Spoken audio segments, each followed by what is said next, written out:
తాకట్టులో ఉన్న బంగారాన్ని విడిపించి ఆ రోజు ఆన్లైన్ రేటుకే మేము కొంటాం. Sharma gold company. అందరికీ నమస్కారం. మహావిష్ణు స్వయంభు ఆ తిరుమల కొండలపై వెంకటేశ్వర స్వామి రూపంలో వెలిసి పాపాలను కడిగేవాడు వెంకటేశ్వర స్వామి. అట్లాగే మనం ఏ కోరిక కోరినా నెరవేర్చేవాడు వెంకటేశ్వర స్వామి అని ప్రతి హిందువు నమ్ముతారు. తిరుమల తిరుపతి దేవస్థానం ప్రపంచంలోనే అత్యధిక సంఖ్యలో భక్తులు రావడం జరుగుతుంది. ప్రతిరోజు 30,000 నుండి 40,000 మంది భక్తులు దర్శించుకుంటారు. అట్లాగే అత్యధిక ధనిక దేవాలయం ఏదైనా ఉంది అంటే అది తిరుమల తిరుపతి దేవస్థానం. అలాంటి తిరుమల తిరుపతి దేవస్థానాన్ని దర్శించుకోవడానికి, వెంకటేశ్వర స్వామిని చూడ్డానికని చెప్పి నెలల తరబడి వెయిట్ చేసి మరీ దర్శనం కోసం వస్తారు భక్తులు.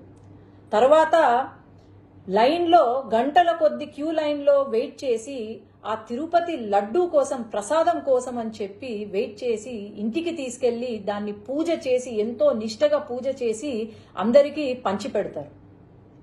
అలాంటి తిరుపతి లడ్డూలో మొన్న ఏదైతే రిజల్ట్ ల్యాబ్ టెస్ట్ ఏదైతే వచ్చిందో, మన హిందువులు గోవుని ప్రతిరోజు పూజిస్తాం. దేవుడితో సమానమైన ఆ గో మాంసం ఏదైతే ఉందో, లేదంటే చాప నూనె ఏదైతే ఉందో, అది లడ్డూలో కనిపించడం అనేది ఇంతకన్నా పాపం వైఎస్ జగన్మోహన్ రెడ్డికే దక్కుతుంది. ఎందుకంటే హిందువులు కాని వాళ్ళు, అసలు హిందుత్వాన్ని నమ్మని వాళ్లను అక్కడ చైర్మన్లుగా తీసుకొచ్చి, కరుణాకర్ రెడ్డి అని చెప్పి అక్కడ చైర్మన్ గా తీసుకొచ్చి, ఆయన వెంకటేశ్వర స్వామి ఒక నల్ల రాయి అని చెప్పి, అలాగే ఆ 7 కొండలు ఎందుకు, 5 కొండలు చాలు అని చెప్పి ఒక జీవోని తీసుకొచ్చి పెట్టారు. అట్లాగే వైవి సుబ్బారెడ్డి గారు అని చెప్పి ఆయనను తీసుకొచ్చి, అసలు హిందుత్వం అనే నమ్మని వాళ్లను తీసుకొచ్చి ఈరోజు మరి అసలు వీళ్లకు ఆ ఆలోచన ఎలా కలిగింది అనేది నాకైతే అర్థం కావట్లేదు. ఎప్పుడో 1857లో సిపాయి మ్యూటినీ అని విన్నాం. అది బుల్లెట్లు, బ్రిటిషర్లు చేసే బుల్లెట్లలో గోమాంసం ఉందని చెప్పి, అదే ఫస్ట్ వార్ ఆఫ్ ఇండిపెండెన్స్ అని కూడా అంటారు.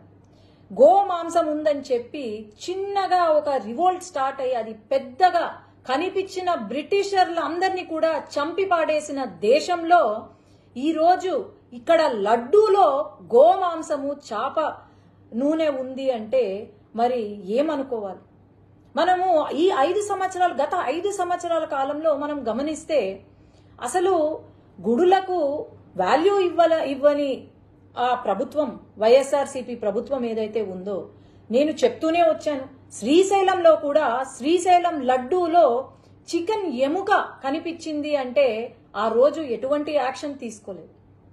అసలు దేవాలయాలు ఎందుకున్నాయి, లేదంటే మన దేవుళ్ళు ఎందుకున్నారు ఇంకా అని అనిపిస్తుంది. తప్పకుండా ఖచ్చితంగా అయితే ఈ ఎవరైతే దీనికి బాధ్యులో వాళ్ళను ఉరి తీసినా ఎక్కడ తక్కువ కాదు, గాని వీళ్లకు కఠినమైన శిక్ష విధించాలి, ఖచ్చితంగా విధిస్తారు అని నేను అనుకుంటున్నాను. సీఎం గారు వెంటనే, మన గవర్నమెంట్ ఫామ్ అయిన వెంటనే తిరుపతి లడ్డు నాణ్యత కోసం, అది చాలా చిన్న విషయం కావచ్చు గాని తిరుపతి లడ్డు నాణ్యత ఎలా ఉంది అని చెప్పి ల్యాబ్ రిపోర్ట్కి పంపించారు అంటే ఇంతకన్నా మంచి ముఖ్యమంత్రి, మంచి పాలన ఎక్కడైనా ఉంటుందా అని నేను భావిస్తున్నాను. ఇక్కడ మటుకు ఈ హిందూ మనోభావాలు దెబ్బతీసేలాగా ఇలాంటి సిచ్యువేషన్ మనకు ప్రపంచం మొత్తము ఈ దుర్ఘటనను గమనిస్తూనే ఉంది. ఖచ్చితంగా వీళ్లకు కఠిన శిక్ష వేయవలసిందిగా నేనైతే కోరుతున్నాను. ధన్యవాదాలు. సుమన్ టీవీలో మీ పర్సనల్ అండ్ బిజినెస్ ప్రమోషన్స్ కోసం కింది నెంబర్కి కాంటాక్ట్ చేయండి.